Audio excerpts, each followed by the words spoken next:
Hello, and thank you all for joining us today on Hessens County for another video about my new game, To Lay a Foundation, a Roleplay in Public Service.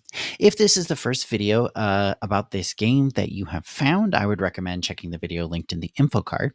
But to briefly summarize, To Lay a Foundation is a role-playing game where you take the role of one or more public servants or other people who work in and around a part of a fictional government. Today, we are going to be discussing how players determine success and failure as you're playing through your role playing game through action rolls. An action roll is done whenever a player character, in this game referred to as policy actors, is trying to do something that takes a considerable amount of effort and will have consequences should the actor fail. The action roll is heavily based on Iron Core, which is a system or mechanic that was produced by Bruno of Opal Breeze Games. So I suggest you take a look at that if you want to learn more about the sort of project management philosophy that is like the base of that particular system. A link to it can be found in the description down below, of course, along with a link to lay a foundation. The player uses this action roll to determine how well their policy actor did with three constraints of project quality: scope, efficiency, and speed. Scope is the quality or strength of the impact of this action that we're doing, and the range of the impact if the action is supposed to influence or affect multiple people or things.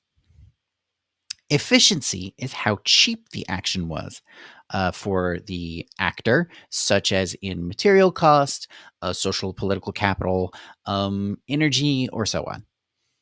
Speed is how well the action met the intended deadline, or in other words, the time investment into this particular project. The player determines the outcome of their action by rolling a pool of at least 3 six-sided dice, and then assigning each of the die to each of those constraints. The larger the value on the die, the better the policy actor or group did in that area. I provided a table in the game manual, which you can also see on the screen now, designed to help the players determine their success or failure. As you can see, anything between a 4 and a 6 is considered a good result, while anything from a 3 or less is generally considered a poor result.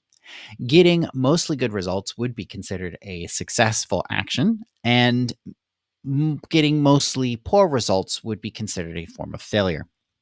However, it's important to remember that all of these numbers you see on the table here are a suggestion, not a requirement, like in some games.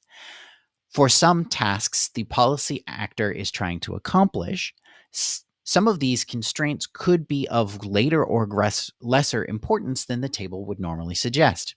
For example, if my actor has effectively been given a blank check in order to solve a regional natural disaster, then the efficiency is a whole lot less important for success than the scope or the speed of that action.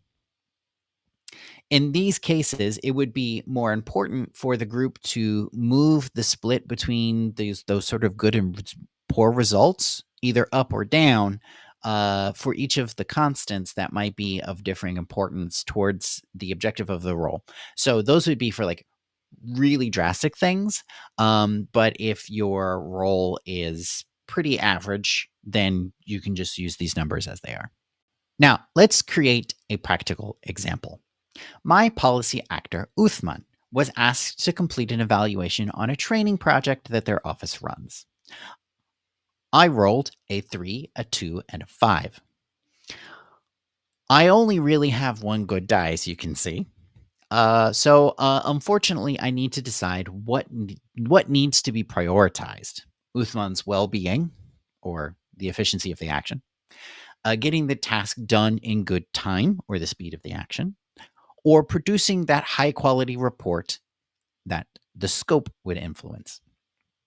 In this scenario, I decided that this evaluation would be needed as evidence for an upcoming budget request, so delays are not really an option. That means that I decided to put the 5 in speed the 3 in scope, and the 2 in efficiency. That result does not look very good for Uthman, does it? Well, fortunately, there are ways that a player can influence an action roll in order to boost your chances of success, reflecting your policy actor's situation, experience, and personal resources. We will cover those in our next video about action roll modifiers. Again, thank you for joining us. Links to the game can be found down below, and join us for the next one. And don't forget to rate your IT purchases.